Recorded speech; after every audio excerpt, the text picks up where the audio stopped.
Hey everyone, I'm launching the Antifascist Dad podcast on October the 8th, and this is day 9 of a 30-day countdown to that. The book idea for today is about media and trust, and it comes from having covered conspiracy theories and other forms of distorted or motivated and often toxic information since the beginning of the pandemic, alongside legacy media outlets that generally did a good job of investigating QAnon or the influence of white Christian nationalism on the rise of Trump. But when it came to accurately reporting on the emerging genocide in Gaza, these same liberal institutions utterly failed to check their biases, expand their sources, and examine their colonial attitudes. So we wound up with a mainstream media ecosystem that was like a dog on a bone when it came to things like Red Scare narratives over Russian Facebook bots, but would then just take dictation from the ADL or the IDF as though they were reliable sources on Israel.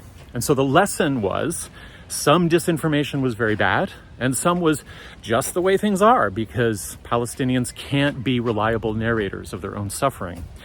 Now, intergenerational and family learning about the fact that we live in a world in which genocide cannot only still happen, but be live streamed in front of us. And for the most part, major papers and networks will hem and haw and minimize and use the passive voice in headlines and cast doubt for months and months on what's happening.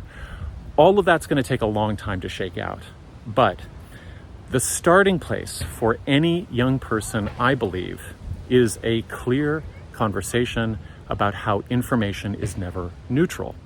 It is transferred through knowledge relationships that are either fostered by trust and solidarity and a moral framework, or knowledge relationships that are dominated by power.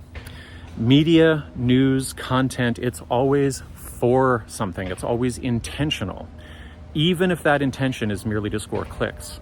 It's never just observatory or apolitical. And so what that means for media literacy and young people is that it's not enough to look for the signs of legitimate reporting or stamps of approval from universities. These can be compromised.